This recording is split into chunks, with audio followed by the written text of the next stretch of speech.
What's up, muleys? Welcome to my commencement address. We started this thing 14 months ago with an OPD, and I thought it apropos to wrap up by speaking with the officers. Though my time in the Double Deuce is nearly at an end, I'm presenting this as a commencement, a beginning for both myself and the Double Deuce. We started a journey together in April 2020, and now our paths diverge. Not an end, but a beginning of different journeys. I will ask your indulgence in allowing me to pontificate one last time and pass on 10 lessons that have helped me and will hopefully help you on your way. This list is not all-encompassing. It's not an all-time top 10 hits list. Rather, these are some things I thought were timely and appropriate, phrases and thoughts I've heard or said repeatedly, and if anything, things I hope you find entertaining. So, I'm going to kick back with the rings, with my sweet Signoff shirt. If you don't know nothing about that, you need to watch the Barry Gordy classic, The Last Dragon. You won't be disappointed. And this Orange Swift Mercury Head Cabernet, and a nice C5 etched wine glass that the key spouses put out a couple months ago, so thanks to them. So let's get it started, and I hope you enjoy. Before we jump into the list of 10, I wanted to pass some words on perspective. Perspective is tremendous. It provides context, and context is key to every discussion and decision we make. Perspective initially comes from experience and later from empathy. And the way our military is modeled, you can never gain enough. Therefore, you need to watch, feel, reflect, and definitely read constantly. Your growth must be a priority.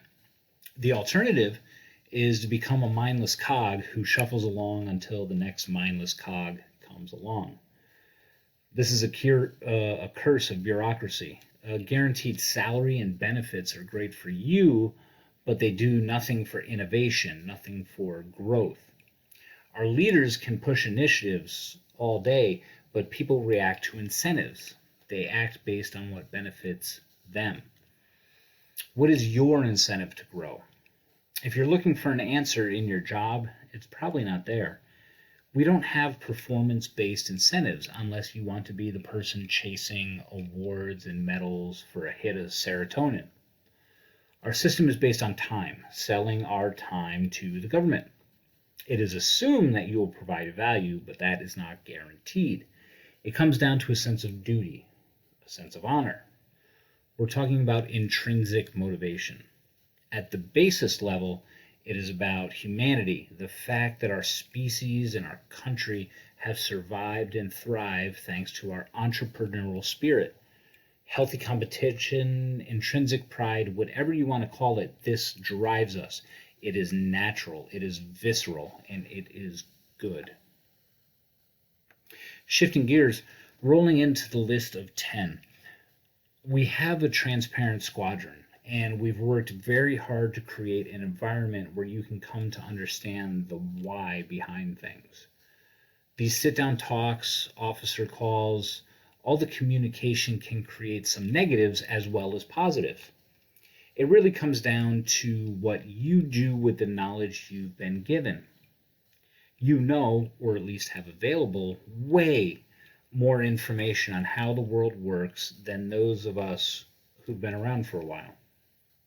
The idea is that you take that information to make the best decision for you and yours, and can be at peace with a world that's constantly changing.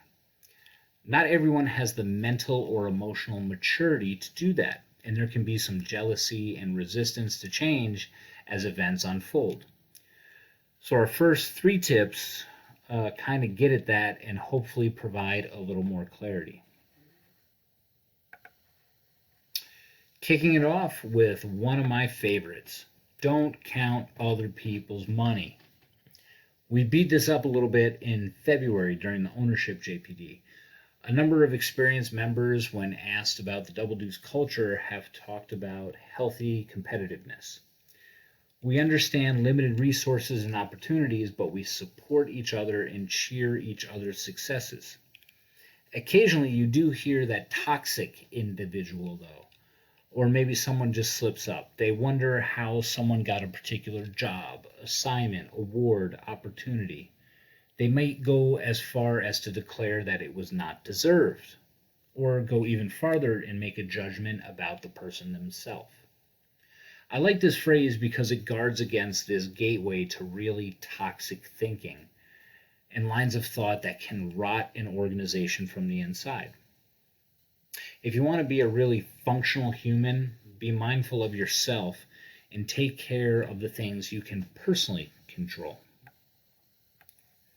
We're human, though, and can't help but consider the things happening around us. Some of the most ancient wisdom still applies. Listen first, listen to understand, and do this before speaking or passing judgment. Not doing so can betray immaturity, jealousy, envy, and a lack of trust in the organization. That last bit sounds a little too blue, right? Maybe, but talking about the Double Deuce specifically, a ton of effort has gone into making things transparent, assuring fairness, and cultivating buy-in. Harsh judgments then assume you know better. You know more based off your perspective. This is childish at best, toxic at its worst. Like when we mentioned Prometheus in an all call in February, transparency, knowledge, has a price. The price for the risk and pains the unit takes to provide that visibility, STRPs, job moves meetings, award boards, is maturity and trust.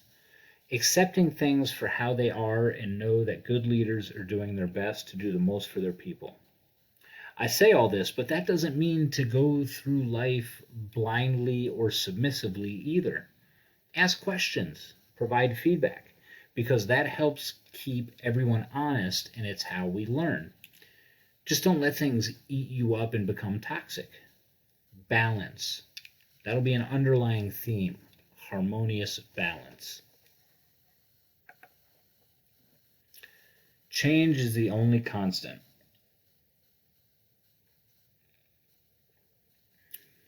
Some people get really irritated when things change, especially when it keeps happening. Honestly, a lot of consternation comes from the inconvenience. People tend to only care about change that affects them, especially when it costs them time, effort, or money. The balance of upset comes from lack of understanding. People tend to be okay with change if they understand the why behind it. Again, this is why perspective, knowledge, transparency, all that good stuff is so important. Things are always constantly changing. If you are constantly fighting to get back to stasis, you are fighting all the forces in the world that continue to shift, leaving you mentally and emotionally exhausted. Learn to forecast, embrace, and navigate change for yours and others' benefit. There is an SPD on anti-fragility where we covered this very topic. It's funny, you'll see this at play, the frazzled new C5 pilots complaining about how we have too many missions, but now we can't even seem to get on a local, and then the crusty captain bestows the wisdom that it's feast or famine in Fred. Just the way it goes. Now, again, that's not to say that we should always blindly accept the world as it is, but again, as the Serenity Prayer would advise, accept the things you cannot change, have courage to change the things you can, and the wisdom to know the difference.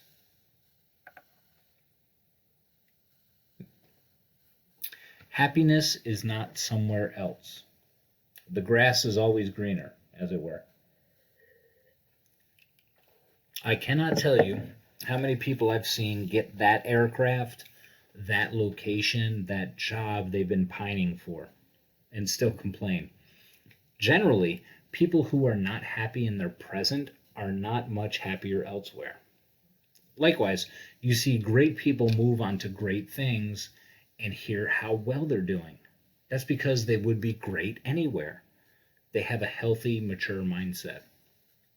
This applies to the road and the office as well. You don't need to be a grinning idiot, but if you cannot be upbeat and optimistic during a bad deal crew rest, you're in for a long, painful road. The tough ones, after all, tend to be the most memorable and make the good deals that much sweeter. If you're always looking for the next thing, you forget how awesome the moment you are in now is. You look through and past your people, which is a disservice to them and yourself. I'll also point out here, and this has been scientifically proven, that you can catch emotions. They are more contagious than COVID. What's more, it has also been proven that the higher you rise in an organization, the greater the impact of your demeanor. Remember this as officers and aircraft commanders, that your shops and crews take on the attitude you project, for good or bad, and that's your choice to make. All right. Now we're on to the last 7 tips. It's not about you. This is key to humility, and that humility can grow into servant leadership. Hopefully, we learn this early on, that there are priorities when it comes to flying, that there are many forces at work when it comes to assignments. Every individual has their own set of constraints, desires, limitations, talents. Good leadership finds a way to harmonize these as best it can under given conditions. Take transparency, mix some trust, and hopefully we develop a mental and emotional maturity where we can be at peace with a changing world. Our system is not perfect. If you define perfect as everyone gets whatever they want whenever they want. But all things considered, I think the Double Deuce does it right. I'd urge you to continue that symbiotic transparency and trust. It's rare and it's fragile, but it's vital to the culture we've come to enjoy. That bit speaks to us as individual officers and as leaders. This phrase is crucial. If you want to flip that leadership pyramid, empower and unleash your people to do great things, grow them, and honestly save yourself a lot of pain in the long term, you need to put others first. You need to resist the urge to swoop in and save the day. You need to operate outside of your comfort zone and have tough conversations. You'll need to work late sometimes. You'll have to sacrifice, personally and maybe professionally. As you take on more and more of a leadership role, you have to find a way to harmonize yourself, your family and friends, and fit the hopes, dreams, the idiosyncrasies, and imperfections of your people.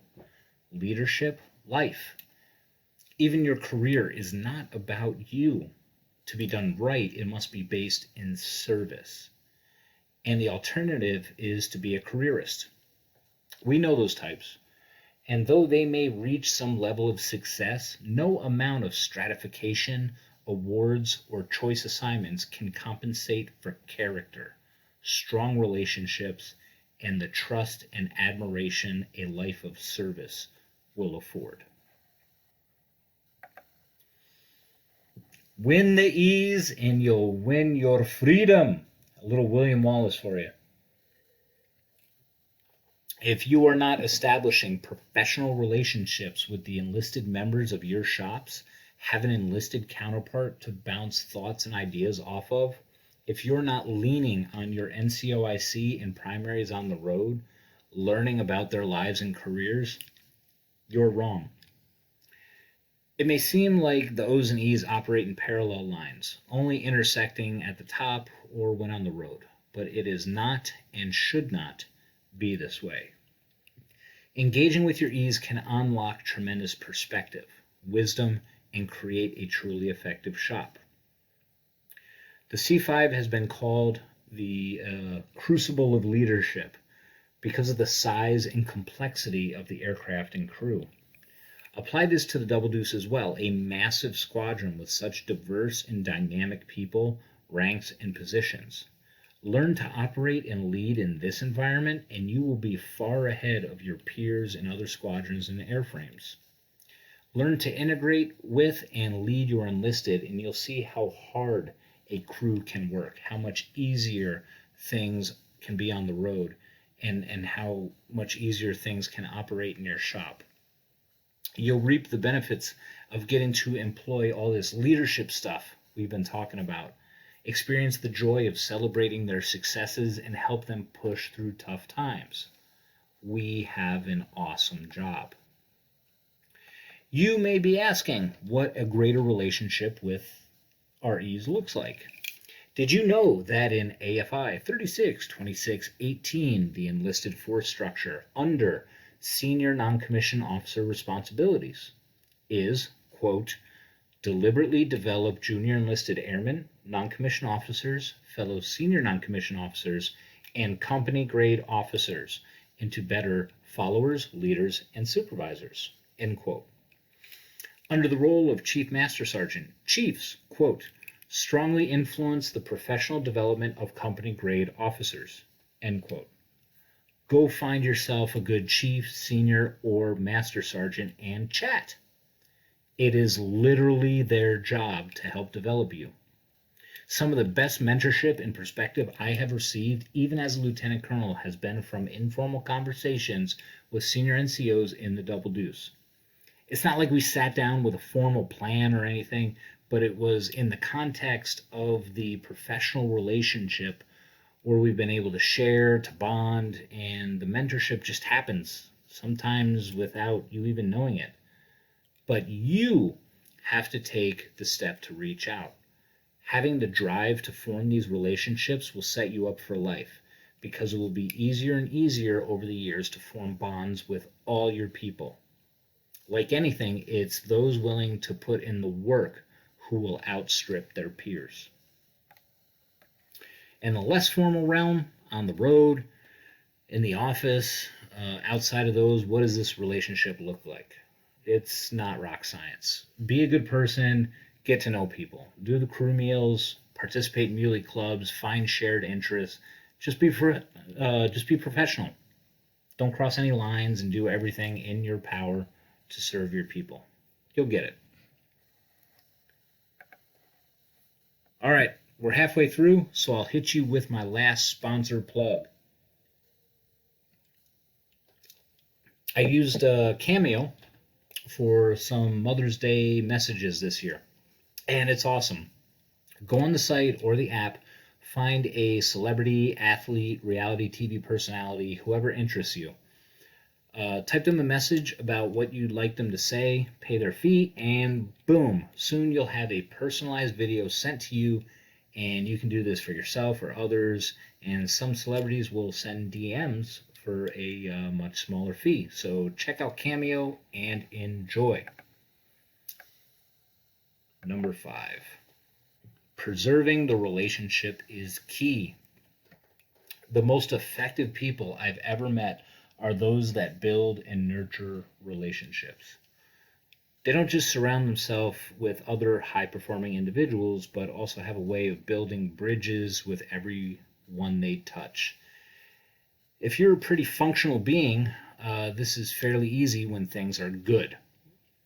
This gets much more difficult when you start to find yourself in meetings to decide hot-button issues, when the path forward is not clearly defined, when there are pressing deadlines, or when you are advocating for your people and someone else is doing the same for their people. There's some leaders out there who have been successful using the slash and burn tactic, trying to win at all costs. Those who prevail in the long run, though, are those who know how to find mutually beneficial solutions. Win-win, or better yet, win-win-win. Wayne Gretzky, Michael Scott. They have healthy disagreements and walk out of heated meetings knowing that hashing through opinions and decisions doesn't have to permanently scar a relationship. These are people others will want to work with time and time again. In dealing with your people, like instructing, sometimes you give some rope, you give some room for failure so learning and growth can happen. Sometimes there's hard truth to discuss. Sometimes you allow someone to save face. These are all very fuzzy concepts, and your actions will depend on a lot of that context. The takeaway is that given a choice between being right, between winning, whatever that means, and preserving the relationship, I would rather take a short-term loss and see how things play out, retaining the relationship. This not only applies on the individual level, but also when you may be acting on behalf of others. Something to remember as you go out and represent the Double Deuce, Travis Air Force Base, C5's crews, or aircrew in general. You may never speak to that pro soup again, but another crew will. Make life easier for all of us. Always be closing. Find a way to yes. Someone asks why, you ask why not. You ever notice a distinct difference between how certain shops approach things? I'm not going to throw anyone in particular under the bus, but I'll just point out that there are those in the world who seem to always explain why they can't do something, that something's not allowed, that their reg says. These are the why people. Conversely, there are those that are always grinding, moving forward, trying to find a way to yes, a way to make the regs work, looking for a waiver if it makes sense. The why not people. If you want to be a successful operator, a closer, someone who will get the job done, someone who does not take a no, rather seeks out the yes but. These are the people who aren't closed for training. They get that stuff done ahead of time so they'll be squared away to take care of the customer and their people. To be clear, you're going to get some hard no's in your life. You'll run into a rank or a staff that can put the kibosh on things. But we're talking about just a general mindset here. This is especially key on the road, where the energy and demeanor of an entire crew can be elevated or sunk by the aircraft commander. In the system, in the office, push forward smartly until you can't push forward anymore, then regroup, reset, and push again.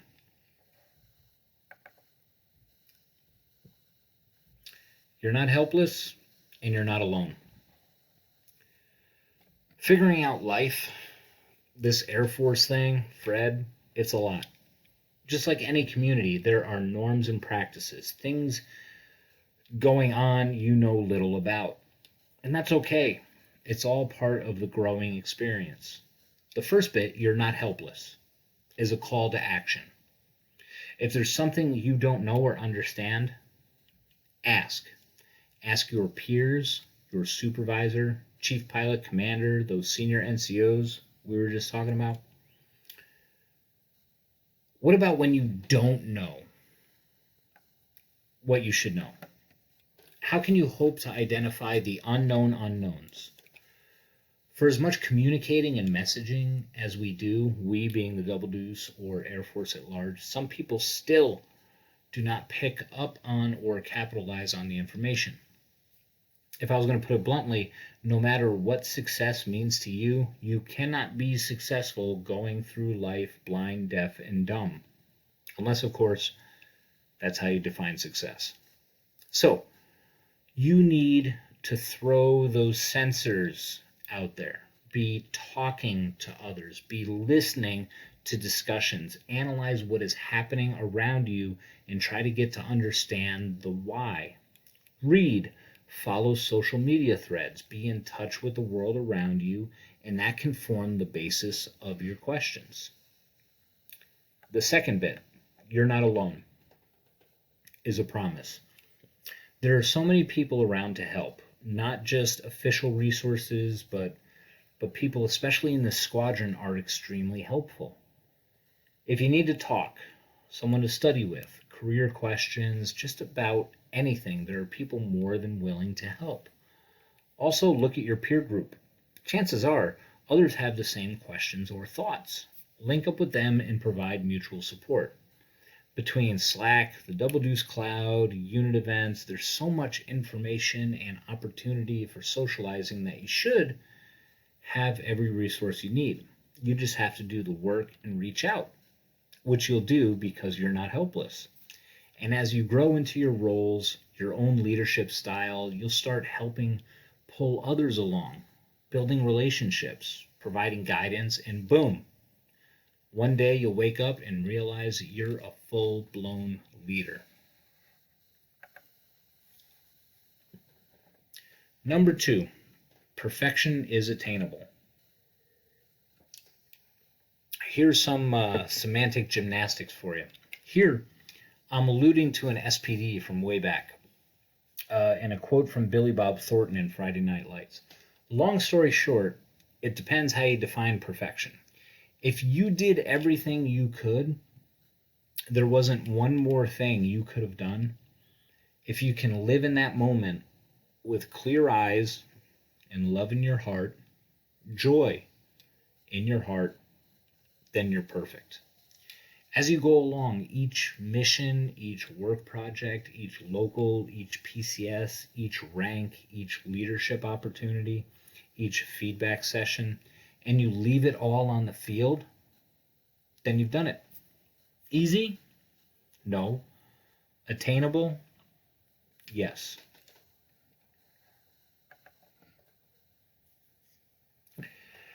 If you've flown with me on a mission, you've heard me quote Andy Bernard from The Office. I wish there was a way to know you're in the good old days before you've left them. If you don't realize how cool what we do is, how awesome this squadron is, you won't until it's over, unless you commit to make the absolute best of the experience. For those who've done other things or been other places, they'll tell you. Now, I'm not saying this to make you fearful of going other places and getting experiences elsewhere. I'm about to head out on flying assignment number 6. And they've all been amazing in their own way, making up the tapestry that is my career and helping build what I am now. My intent with this quote is to try and make sure you don't miss out, that you take full advantage, that you hopefully embrace the bitter as well as the sweet. With the right mindset, the good old days can continue indefinitely if you choose to be the type of person that makes a mark and lift up those around you. If you've stuck around this long, thank you for listening. I apologize for the length of this video, but I just had to make sure I got it all out there. I hope you've enjoyed. It has been an absolute blast and a distinct pleasure. Best job ever? I'll say best job so far. I won't say that I wish you all the luck, but I wish you all the life. Those experiences that make us learn and grow. I hope you make the choice to take ownership of your life and career, enrich those around you, put them first, be a tide that raises all ships, thus finding lasting happiness, fulfillment, and creating that world we all want to live in. I'm not disappearing, so feel free to reach out anytime. And if the Air Force has taught me anything, it's that you never truly say goodbye. As we sign off from this experience, I'll just say, see ya.